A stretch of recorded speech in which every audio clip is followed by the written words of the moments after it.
नमस्कार. पाचच्या बातमीपत्रात मी मंजिरी मराठे आपलं स्वागत करते. पाहूया काही ठळक घडामोडी.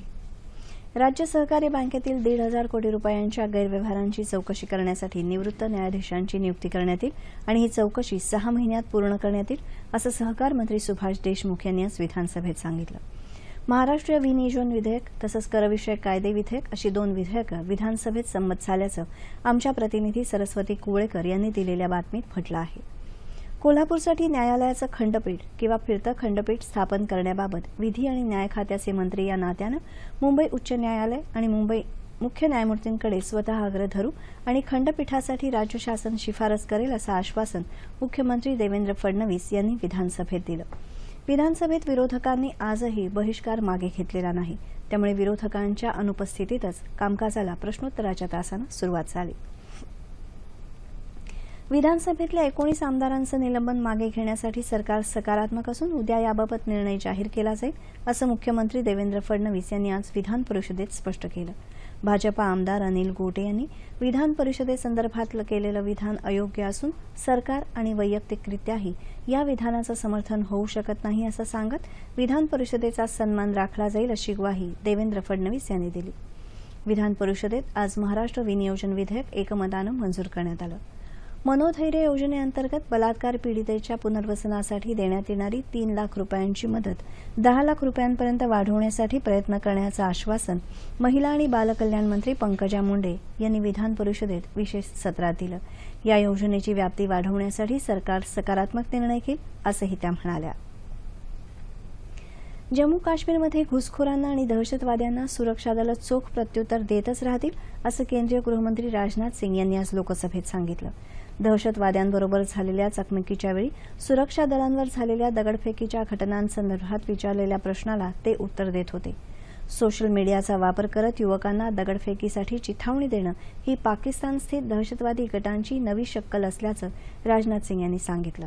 हे दहशतवादी गट युवकांची दिशाभूल करत असल्याचं ते म्हणाले. कोणत्याही स्वरूपातल्या दहशतवादाचा भारत पाडाव करेल असा विश्वास त्यांनी व्यक्त केला. राष्ट्रपती प्रणव मुखर्जी यांनी आज आसाममधल्या गुवाहाटी इथं नमामि ब्रह्मपुत्रा महोत्सवाचं उद्घाटन केलं. ब्रह्मपुत्रा ही पूर्वोत्तर राज्यांची जीवनदायिनी असून देशामधली सर्वात मोठी नदी आहे. आसाम सरकारच्या वतीनं आयोजित करण्यात आलेला हा महोत्सव 5 दिवस चालणार आहे. राज्यातल्या वेगवेगळ्या समुदायांमध्ये सौहार्दाचे संबंध अधिक दृढ करण्याच्या उद्देशानं नमामि ब्रह्मपुत्रा महोत्सवाचं आयोजन करण्यात आलं आहे. सार्वजनिक भविष्य निर्वाह निधी, किसान विकास पत्र, सुकन्या समृद्धी योजना यासारख्या अल्पबचत योजनांवरच्या व्याजदरात 1% कपात करण्याचा निर्णय सरकारनं घेतला आहे.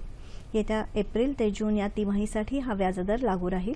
मात्र बचत खात्यावरच्या व्याजदरावरचा वार्षिक 4% हा दर कायम ठेवण्यात आला आहे.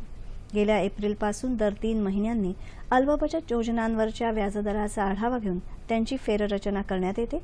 त्यानुसार हा निर्णय घेण्यात आला.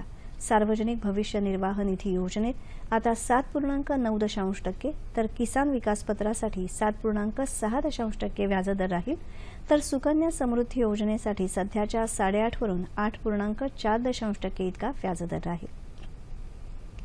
वैद्यकीय प्रवेशासाठीची राष्ट्रीय सामायिक प्रवेश परीक्षा अर्थात नीट 25 वर्षांवरील उमेदवारांनाही देण्याची परवानगी सर्वोच्च न्यायालयानं दिली आहे. या परीक्षेसाठीचे ऑनलाईन फॉर्म भरण्याची मुदत 5 एप्रिलपर्यंत वाढवण्यात आली आहे. नीट परीक्षा देण्यासाठी 25 वर्ष वयाच्या असलेल्या बंधनाविरोधात सर्वोच्च न्यायालयात याचिका दाखल करण्यात आली होती.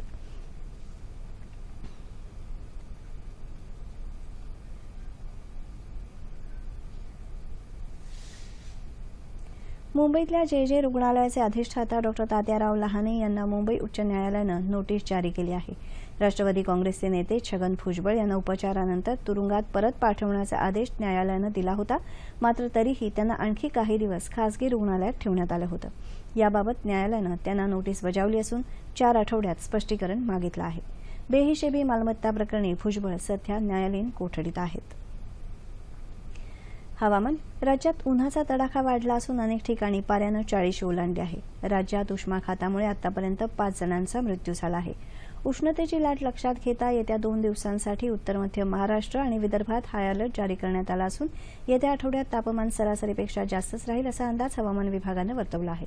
अकोला इथं राज्यातलं सर्वाधिक म्हणजे 44.1 सेल्सिअस तापमान नोंदवलं गेलं. दरम्यान कोल्हापूर जिल्ह्यात गडिंग्लज आणि आजरा इथं काल संध्याकाळी सुमारे अर्धा तास विजेच्या कडकडाटासह अवकाळी पाऊस पडला. त्यामुळे वीज पुरवठा 2दा खंडित झाला. याबरोबरच हे बातमीपत्र संपलं. पुन्हा भेटूया संध्याकाळी 7 वाजता आपल्या सह्याद्री वाहिनीवर. नमस्कार.